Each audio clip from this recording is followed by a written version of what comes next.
So I just unassembled my desk and my monitors, and now all I'm left with is my acoustic treatment. So this is the start of me setting up my mobile rig, which is my headphone setup. I'm gonna walk through the whole thing and you'll see how I can still professionally mix on a minimal setup. And I'm gonna have to be in this setup for probably about, it's April now, we move exactly 2 months from now back to the USA, and then we had to get settled. And so that might take another week. And then we are gonna stay in an Airbnb for maybe a few months. And then once we find a long-term lease, then we'll get a house later on. So it's just a lot, you know. Dealing with headphones is not fun. I will tell you that it's not fun. Like I said before, I went through a lot of trial and error and got to a point where I can comfortably mix in headphones by referencing a lot.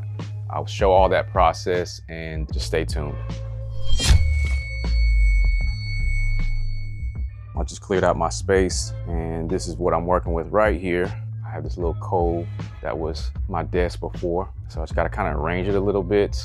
And this is, you know, this is like some makeshift setup acoustically that I had to put together because I moved from one apartment to another, then another, and frankly tired of it, to be honest. Once we get through this headphone setup, you know, I'm gonna walk through and offer a course on acoustic treatment, because those are the two fundamentals that you have to have down first before you start mixing. You can record anywhere, but you have to have those fundamentals down. Like I said before, these YouTubers are always giving you this advice from their perspective, and I'm also giving it from my perspective too. But the difference is that they don't show you what you actually need to fix first, so you can apply those mixing techniques that you see on the internet. I don't understand why people don't talk about this more.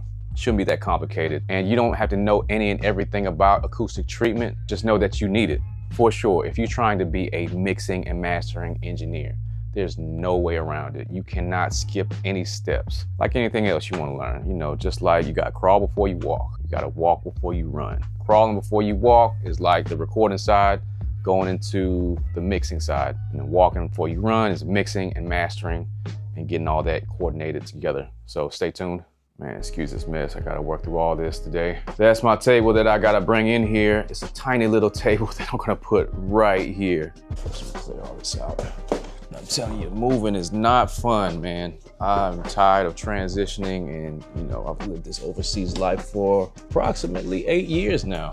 So it's 2026 and about to, you know, go back to the USA. It's gonna be a weird kind of USA time because, you know, Trump's in office and there's doing a bunch of stuff going on. This Strait of Hormuz issue with these Iranians can be a problem for shipping stuff back. But this is part of life. And if you're a mixing and mastering engineer, you gotta make sure that you stay on point no matter what circumstances thrown at you. This type of gig is more of a settle down, stable. You're setting it up one time and you should have a home studio, or you're working out a professional studio and you know your room. And I've had to switch rooms multiple times.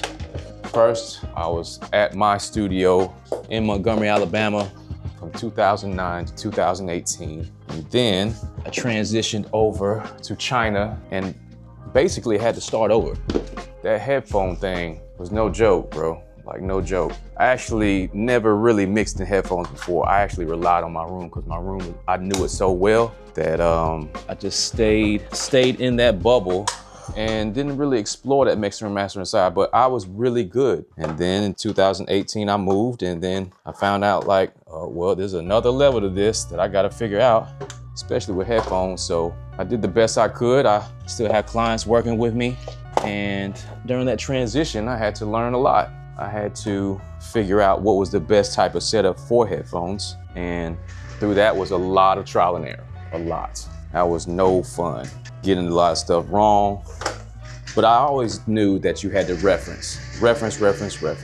During this time, I had to really search out, like, man, it really made me question, hey, can I really do this? I mean, I know I got one of these on the wall. See that right there?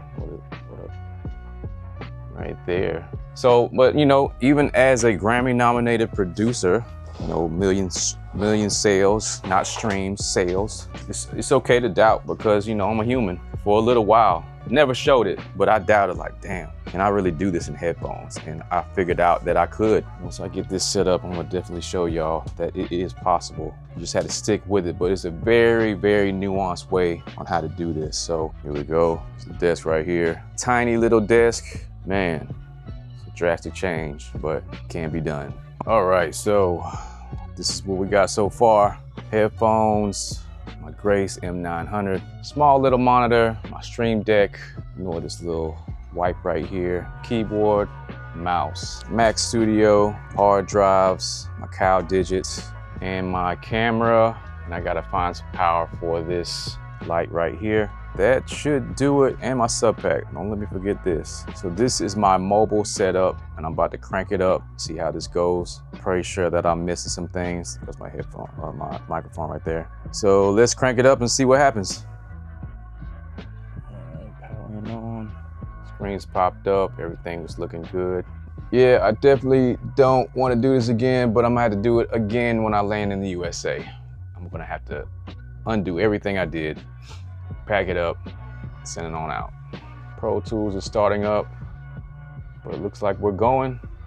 Now it's just a matter of just testing out my Grace, being hooked up to my SubPac. It's right behind me right here. SubPac is right here. If you guys aren't familiar with that, it's a game changer for me to be able to mix and master anywhere while I'm traveling, and especially if I'm doing professional work. So those are hard to find now.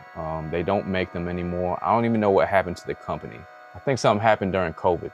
Something happened during COVID to where they don't make these anymore. It looks like they're defunct, and I'm in the Discord, and there's been people complaining about not buying this SubPac and then not ever getting it. Looks like everything's good.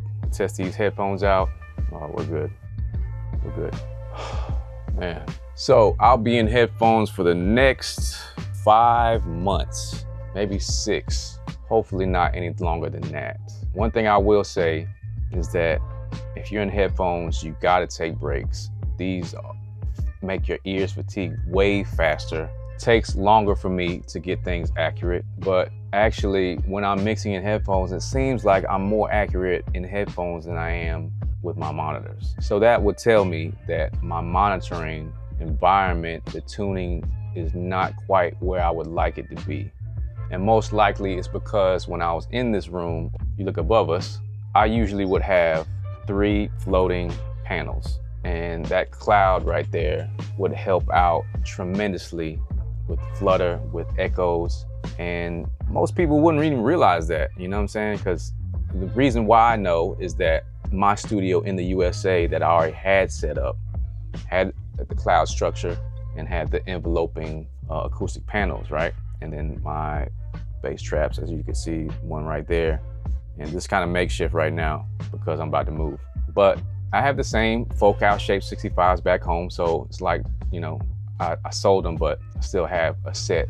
So I don't even need them anymore. I have a different sub. It's a KRK 10S or S10. I had a PreSonus here, PreSonus Timbre 10 here, and that got sold as well along with my desk.